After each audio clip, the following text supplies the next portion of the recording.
साथियों 5 साल हो गए आ गुरु ग्रंथ साहब की बेदबी ते गोली कांड नूं लैके। तुहानूं याद होगा कि 4 FIR दे विच दर्ज कीतियां गईयां सीगियां, जिन्हां दे विच नंबर 1 129 नंबर FIR 14/10/15 नूं बाइबल केस दे विच दर्ज कीती गई सी। नंबर 2 192 नंबर FIR 14/10/15 नूं बरगाड़ी केस दे विच दर्ज कीती गई सीगी। मैं नंबर ते साल तुहानूं इस करके दस रहा कि कोई भी बंदा इहदे नैट दे उत्ते अपडेट जिहड़े ओह लै सकदा वा। नंबर 3 7 दिन बाद 21/10/15 नूं एक FIR होर दर्ज की गई सी अणपछाते पुलिस वालियां दे खिलाफ। पहली गल तो कभी पुलिस भी अणपछाती हुंदी आ, चलो ये गल्लां पहलां ही बहुत ज़्यादा हो चुकियां ने, मैं अगलियां गल्लां ते आउण लगा। नंबर 4 129 नंबर FIR 2018 दे विच जस्टिस रणजीत सिंह कमिशन एक बैठा सीगा, उन्हां दी रिपोर्ट ते पुलिस वालियां दे खिलाफ दर्ज की गई सी। अज 5 साल बीत गए आ, रिजल्ट की आया और पर्दे दे पिछे पिछे पिछे जिहड़ा ओह की हो रहा ये मैं दस्सण दी कोशिश जिहड़ी तुहानूं कर रहा कि इहदे विच तकरीबन 6 जिहड़े चलान आ दिते जा चुके आ वख-वख दोषियों के खिलाफ। ते हुण जिहड़ा मेन चलान सीगा वो पेश होना सी सुखबीर सिंह बादल ते साबका DGP सुमेध सिंह सैनी के खिलाफ, जिन्हों रोकण लई अड्डी चोटी का जिहड़ा जोर लग रहा वा सुखबीर ते साबका DGP सैनी ते सरकार दे बंदे भी नाल रले होण करके उन्हां वल्लों भी इन्हां 4 केसां दे खिलाफ जिहड़ी चीज़ मैं लोकां सामने लैके आउण लगा, लोकी ते समझदे भी सिर्फ ये 4 केस ही दर्ज होए सी ते इहदे ते ही सुनवाई चल रही आ। इन्हां 4 केसां दे खिलाफ दोषियां वल्लों 14 के करीब जिहड़ियां रिट पटीशनां चल रही हाई कोर्ट दे विच, जिन्हां विच उन्हां ने मंग की कीती आ कि नंबर 1 FIR जिहड़ी ओह खारिज कीती जावे, नंबर 2 जिहड़े चलान जा चुके आ कोर्ट दे विच उन्हां नूं चैलेंज कीता कि दोबारा इन्वेस्टिगेशन की जावे, नंबर 3 कि इहदी जांच CBI तो कराई जावे, नंबर 4 जिहड़ी उन्हां दी मेन मंग आ कि कुंवर विजय प्रताप जिहड़े सिट दे मैंबर आ उस बंदे नूं इस केस दे विचों हटा दिता जावे। बहुत सारे लोकां नूं केस दा पता भी ये सिर्फ बेदबी केस चल रहा, मैं फिर दस रहा जेड़ा जेड़ा सामना ये केस दे विच जिहड़े अधिकारी चंगा काम करना चाहुंदे उन्हां नूं कर रहा, मैं वो जानकारी उन्हां नूं सामना करना पै रहा, उहदी जानकारी मैं तुहाडे नाल साझी कर रहा। बाकी मैं दस्सण लगा कि कल भी इन्हां दी एक रिट सी जिहदा मेरे कोल ओहदा डाटा आया कि वह CWP रिट नंबर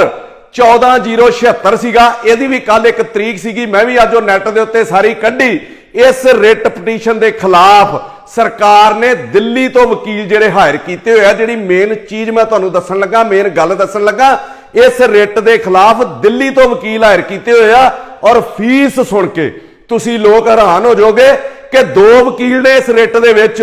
एक वकील की फीस 27.5 लाख रुपया एक पेशी दी है, जिहड़ी 10-15 मिनट की पेशी हुंदी है, और 2 वकीलों की फीस 50 लाख के करीब बनती है, और उन्हां दा आउण जाण दा खर्चा जिहड़ियां टिकटां वा वो बिजनस क्लास जहाज दे विच बुक हुंदियां, जिहड़ियां आम टिकटां नालों 4 गुणा महंगियां, ते उन्हां दे कमरे उन्हां दे नाल स्टाफ दे कमरे ताज होटल दे विच जिहड़ा 5K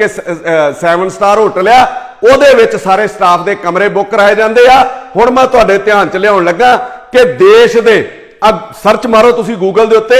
ਟੌਪ ਜਿਹੜੇ 9 ਵਕੀਲ ਆ ਉਹਨਾਂ ਦੀ ਫੀਸ ਕੀ ਆ 5 ਤੋਂ 15 ਲੱਖ ਰੁਪਇਆ, ਜਿਹਦੇ ਵਿੱਚ ਆਉਂਦੇ ਨੇ ਕਪਲ ਸਿੱਬਲ, P ਚਿਦੰਬਰਮ, KK ਵੇਨੂਗੋਪਾਲ, ਗੋਪਾਲ ਸੁਬਰਾਮਨੀਅਮ, शांति भूषण जी, सलमान खुर्शीद, फाली नारीमन, ते सब तो वध जिहड़ी फीस लैंदे रहे आ उन्हां दी फीस सीगी 25 लाख रुपया। श्री राम जेठ मलानी जिहड़े मेरे ख्याल रहे नहीं साडे इस दुनिया दे विच, पर इत्थे इस केस दी फीस दे उत्ते 27.5 लाख रुपया एक पेशी दा दिता जा रहा। इन्ने पैसे खर्च के इन्ने वकील महंगे लाउण तो बाद भी फायदा तो कोई भी नहीं हो रहा। रिटा अज भी उत्थे चल रही ते तरीकां जिद्दां सनी देओल करदा सी, तरीक पे तरीक तरीकां ही पई जांदियां, और बेदबी दी आड़ दे विच कई जड़ियां दुकानां चल रही वा। ये मैं तुहाडे ध्यान च लियाउणा चाहुंदा सीगा। सवाल यह है कि जे हर केस दे विच बाहरों वकील हायर करने आ, दिल्ली तो करने जां होर भी कितों करने आ, फिर advocate general, deputy advocate general, additional advocate general, ये कादे वास्ते भर्ती कीते आ, जिहड़े किते MLA MPआं मंत्रियों की सिफारिश के उत्ते भर्ती कीते जांदे आ। फिर इस पोलीटिकल पोस्ट नूं खत्म क्यों नहीं किया जाता, क्यों इन्हां नूं तनख्वाह दी जाती है, क्यों सूबे का पैसा लुटिया जाता वा सिर्फ सिफारशी और अपने घर भरन नूं। इत्थे मैं भी दस दवां कि एक रिट पाई सी किसी ने सन 2013 दे विच कि गोवा के एडवोकेट जनरल वो सब तो महंगे ने 8 लाख रुपया वो पर मंथ का लेंदे सीगे पूरे महीने का एडवोकेट जनरल होने के नाते ते इत्थे 28 लाख रुपया एक पेशी का लिया जाता क्योंकि साडे लोगों का दिता टैक्स है ना साडा खून साडी खून पसीने की कमाई है ना। ये लोग क्यों चाहणगे भी ये केस खत्म हो जाए। इन्हां लोकां नूं किसे गुरु किसे धर्म ना कोई लेना देना नहीं, इन्हां दा धर्म सिर्फ पैसा। और इत्थे मैं भी कह दियां कि इन्नियां जथेबंदियां ने धरने दिते उत्थे इन्ने राजनीतिक लोगों ने समेत मेरे मैनू भी विचे कह लो कि इन्नियां दे उत्ते रोटियां सेकियां ते कोई बंदा वकील नहीं उत्थे खड़ा कर सकिया इन्हां दे विचों जां कोई इहो जिहा सिख वकील नहीं इन्हां नूं लभा कि जिहड़ा अपनी शरधा दे अनुसार इस केस नूं लड़ सकदा। हुण तक 10 करोड़ रुपये के करीब जिहड़ा वकीलों के उत्ते खर्च किया गया सिर्फ वकीलों ते इन्हां 14 रिटां दा ते जिहड़े केस इत्थे चलदे आ कमिशन का खर्चा अलग बाकी खर्चे वखरे की तेल की तनख्वाहां अफसरां दियां वो खर्चे अलग ते रिटां दे विच उलझा के रख दिता इस केस नूं 2015 तो लैके 2020 दे विच हाई कोर्ट च तुहाडे 5 साल लंघ गए 4-5 साल उत्थे हाई कोर्ट दे विच तुहाडे होर लंघ जाने आ। फिर हाई कोर्ट के फैसले तो बाद यहो केस दोबारा 5-6 साल जिहड़ी लोकल कोर्ट है फरीदकोट उहदे विच चलना उथों जे उत्थे कोई फैसला हुंदा ते उस तो बाद सैशन च 5 साल उस तो बाद हाई कोर्ट च फिर 5 साल उस तो बाद सुप्रीम कोर्ट च फिर 5 साल मतलब 50 साल जिहड़े इस केस दे विच खज्जल खराब हो जाने आ। इंसाफ लैण वाले भी मर जाने आ ते दोषी भी जिहड़े भी खत्म हो जाने मतलब एक पीढ़ी साडी खत्म हो जानी आ। सानू इहदे विच इंसाफ नहीं मिलना। मैं लोकां नूं भी कहना भी आपां एवें नाल मूँह चुक के वेहदे रहने आ। आस छड़ दो बाकी जिहड़े पंजाब दे मुद्दे मैं फिर कहण लगा मैं अगे भी कहा सीगा कि मैं बहुता धार्मिक मुद्दों च नहीं पैना चाहुंदा। होर पंजाब दे बड़े मसले ने चुकण वाले होर पंजाब दे विच भुखमरी गरीबी बेरोजगारी इहो जिहा जिहड़ा तशद्दद आ इन्हां मसलिਆਂ ਨੂੰ चुकण दी सानू सारिਆਂ ਨੂੰ कोशिश करनी चाहिदी आ। पर फिर भी जो मेरी नज़र दे विच आया ਉਹ मैं तुहाडे लोकां नाल साझा करना चाहुंदा सीगा। आखिर इस केस दे विच साडा सरकारी पक्ष इन्ना कमजोर क्यों आ इत्थे मैं भी तुहाडे ऑन रिकॉर्ड आ इतों कोई मुनकर नहीं हो सकदा जिहड़ियां गल्लां मैं कर रहा। कुंवर विजय प्रताप जिहड़े सिट दे मैंबर ने उन्हें कई चिट्ठियां लिखियां कि एडवोकेट जनरल बड़ा सेंसिटिव केस आ इहदे विच खुद पेश होया करन कोर्ट दे विच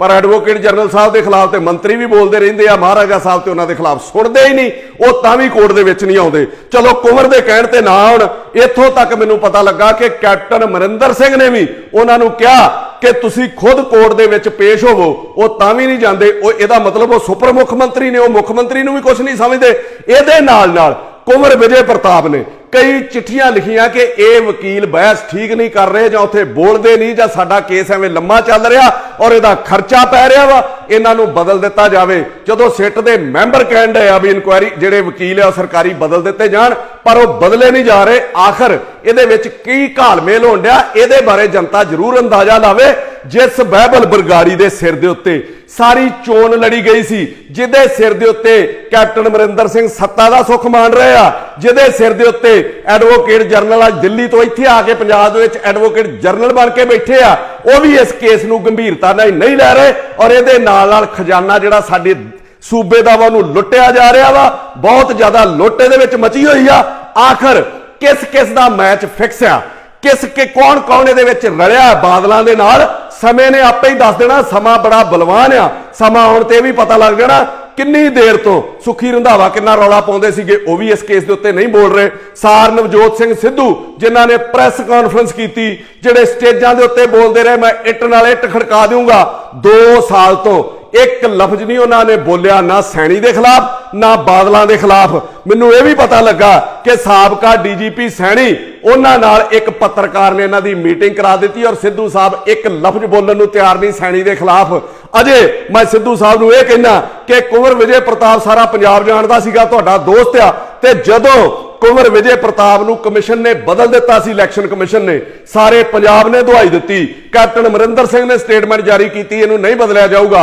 उदों ते तुहाडी सरकार दे नाल नाराजगी भी कोई नहीं सीगी उदों भी तुसीं एक वारी स्टेटमेंट नहीं दित्ती इस बेअदबी दे खिलाफ कुंवर नूं उत्थे रखण दे खिलाफ। तुसीं भी इहदे बारे स्पष्टीकरण दो कि तुसीं क्यों नहीं बोल रहे इस बेअदबी दे उत्ते जिहदे उत्ते तुसीं रौला पाया सी जिहदे उत्ते तुसीं चोणां जित्तियां। की दर्द आ फिर तुहानूं पंजाब दा की दर्द आ फिर तुहानूं बेअदबी दा क्यों लोकां नूं आपां सारे रल के मूर्ख बनाउने रहने आ। कल्ला कुंवर ही ਲੜ ਰਿਹਾ ਉਹਦੇ ਖਿਲਾਫ ਔਰ ਉਹਨੂੰ ਬਦਲਾਉਣ ਲਈ ਅੱਡੀ ਚੋਟੀ ਦਾ ਜ਼ੋਰ ਲਾ ਦਿੱਤਾ ਸਾਰਿਆਂ ਨੇ। ਤੇ ਜੇ ਉਹ ਬਦਲ ਜਾਂਦਾ ਤੇ ਹੋਰ ਕੋਈ ਅਫਸਰ ਜਾਂਚ ਕਰਨ ਲਈ ਤਿਆਰ ਹੀ ਨਹੀਂ। ਉਹ ਚਾਹੁੰਦਾ ਹੀ ਨਹੀਂ ਕਿ ਅਸੀਂ ਬਾਦਲਾਂ ਦੀ ਜਾਂਚ ਕਰੀਏ, ਕਿਉਂਕਿ ਇਹਨਾਂ ਨਾਲ ਵੈਰ ਲਈਏ। ਫਿਰ ਕੌਣ ਕਰੂਗਾ ਇਸ ਕੇਸ ਦੀ ਜਾਂਚ? ਫਿਰ ਲੋਕਾਂ ਨੂੰ ਕਹਿ ਦਿਓ ਨਾ, ਸਪਸ਼ਟੀਕਰਨ ਦੇ ਦਿਓ, ਅਦਾਲਤ 'ਚ ਲਿਖ ਕੇ ਦੇ ਦਿਓ ਵੀ ਅਸੀਂ ਕੇਸ ਚਲਾਉਣਾ ਹੀ ਨਹੀਂ ਚਾਹੁੰਦੇ, ਸਾਡਾ ਰਾਜੀਨਾਮਾ ਹੋ ਗਿਆ ਜਾਂ ਸਾਡੀ ਕੋਈ ਫਿਕਸਿੰਗ ਹੋ ਗਈ ਇਹਨਾਂ ਦੇ ਨਾਲ। 14 ਦੀਆਂ 14 ਰਿਟਾਂ ਦੇ ਵਿੱਚ ਮੈਂ ਰਿਟ ਨੰਬਰ ਵੀ ਆਪਣੇ ਜਾਰੀ ਕਰ ਦੂੰਗਾ ਫੇਸਬੁੱਕ ਦੇ ਉੱਤੇ, ਕਿਸੇ ਦਿਨ ਮੈਨੂੰ 2-4 ਦਿਨ 'ਚ ਮਿਲ ਜਾਣਗੇ। 14 ਦੀਆਂ 14 ਰਿਟਾਂ ਦੇ ਵਿੱਚ ਸਿੱਟ ਦੇ ਜਿੰਨੇ ਬਾਕੀ ਮੈਂਬਰ ਆ, ਦੋਸ਼ੀਆਂ ਵੱਲੋਂ ਉਹਨਾਂ ਦੀ ਤਾਰੀਫ ਕੀਤੀ ਜਾਂਦੀ ਆ ਔਰ ਕੱਲਾ ਕੁੰਵਰ ਵਿਜੇ ਪ੍ਰਤਾਪ ਨੂੰ 14 ਦੀਆਂ 14 ਰਿਟਾਂ ਦੇ ਵਿੱਚ ਦੋਸ਼ੀ ਠਹਿਰਾਇਆ ਜਾਂਦਾ। ਕਾਰਨ ਕੀ ਆ? ਵੀ ਉਹ ਕੱਲਾ ਨੀਤ ਨਾਲ ਕੰਮ ਕਰਨ ਡਿਆ ਵਾ। ਮੈਂ ਜਾਂਚ ਸ਼ੁਰੂ ਹੋਣ ਤੋਂ ਪਹਿਲਾਂ ਹੀ ਕਿਹਾ ਸੀ ਕਿ ਕਈ ਚੋਣਾਂ ਜਿੱਤੀਆਂ ਜਾਣੀਆਂ, ਜਿਵੇਂ 84 ਦੇ ਸਿਰ ਤੇ ਕਈ ਚੋਣਾਂ ਜਿੱਤੀਆਂ ਗਈਆਂ, 10 20 50 ਉਹ ਚੋਣਾਂ ਜਿੱਤੀਆਂ ਗਈਆਂ, ਐਮਐਲਏ ਐਮਪੀ ਕਾਰਪੋਰੇਸ਼ਨ, ਇਸ ਤਰੀਕੇ ਦੀਆਂ ਕਈ ਸਾਲਾਂ ਤੋਂ ਚੋਣਾਂ ਜਿੱਤੀਆਂ ਜਾਂਦੀਆਂ। ਇਸੇ ਬੇਅਦਬੀ ਦੇ ਸਿਰ ਤੇ ਕਈ ਚੋਣਾਂ ਜਿੱਤਣੀਆਂ ਨੇ ਕਾਂਗਰਸ ਨੇ ਕਿ 2017 ਚ ਐਮਐਲਏ ਦੀ ਜਿੱਤ ਗਏ, 2019 ਚ ਐਮਪੀ ਦੀ ਜਿੱਤ ਗਏ, ਕਾਰਪੋਰੇਸ਼ਨਾਂ,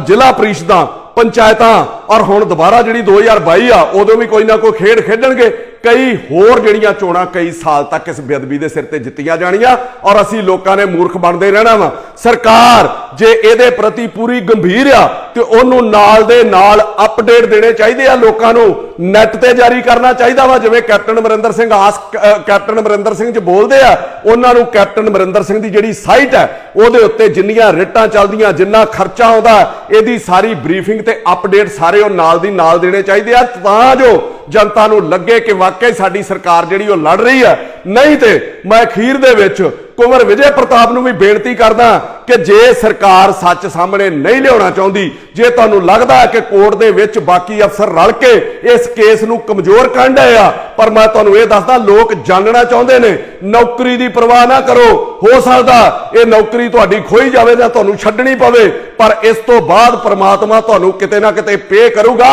ਹੋ ਸਕਦਾ ਇਸ ਤੋਂ ਵੱਡੇ ਰੁਤਬੇ ਤੇ ਬਿਠਾਵੇ, ਪਰ ਲੋਕਾਂ ਨੂੰ ਨੀਅਤ ਨਾਲ ਜਾਣੂ ਕਰਾਓ। ਤੇ ਜਾਂ ਤੇ ਜੇ ਤੁਸੀਂ ਵੀ ਜਾਣੂ ਨਹੀਂ ਕਰਾਉਂਦੇ, ਫਿਰ ਮੈਨੂੰ ਵੀ ਇਹ ਲੱਗਦਾ ਲੋਕ ਤੁਹਾਡੇ ਤੇ ਯਕੀਨ ਕਰਦੇ ਨੇ। ਮੈਂ ਵੀ ਤੁਹਾਨੂੰ ਦੱਸ ਦਵਾਂ ਕਿ ਕੁੰਵਰ ਵਿਜੇ ਪ੍ਰਤਾਪ ਜੀ, ਤੁਸੀਂ ਜੋ ਕਹਿ ਦੋਗੇ, ਅਜੇ ਤੱਕ ਲੋਕਾਂ ਦਾ ਵਿਸ਼ਵਾਸ ਹੈ ਤੁਹਾਡੇ ਉੱਤੇ। ਸਰਕਾਰ ਚਾਹੇ ਜਾਂ ਨਾ ਚਾਹੇ, ਲੋਕਾਂ ਦੇ ਸਾਹਮਣੇ ਸੱਚ ਲੈ ਕੇ ਆਓ, ਕੋਰਟ 'ਚ ਮਿਲੇ ਨਾ ਮਿਲੇ, ਲੋਕ ਜਾਣਨਾ ਚਾਹੁੰਦੇ ਨੇ ਇਹਦੇ ਵਿੱਚ ਕੌਣ ਕੌਣ ਦੋਸ਼ੀ ਆ। ਤੇ ਜੇ ਤੁਸੀਂ ਵੀ ਇਹ ਨਹੀਂ ਕਰਦੇ, ਫਿਰ ਮੈਨੂੰ ਇਹ ਵੀ ਲੱਗੂਗਾ ਵੀ ਕਿਤੇ ਨਾ ਕਿਤੇ ਤੁਸੀਂ ਵੀ ਬੇਬਸ ਔਰ ਤੁਹਾਡੇ ਵੀ ਹੱਥ ਖੜੇ ਹੋ ਗਏ ਆ। ਮੈਂ ਤੁਹਾਨੂੰ ਇਹ 2 ਲਾਈਨਾਂ ਕਹਿ ਕੇ ਸਮਾਪਤੀ ਕਰਨ ਲੱਗਾ ਕੁੰਵਰ ਸਾਹਿਬ ਕਿ ਇਹਦੇ ਵਿੱਚ ਸੱਚ ਨੂੰ ਜਾਣੂ ਕਰਾਓ ਲੋਕਾਂ ਤੋਂ। ਕੋਰਟ 'ਚ ਜੋ ਫੈਸਲਾ ਹੁੰਦਾ ਰਵੇ कि फैसला लिखा हुआ है पहले से हक में, फैसला लिखा हुआ है पहले से हक में, आप क्या खाक अदालत में सफाई देंगे?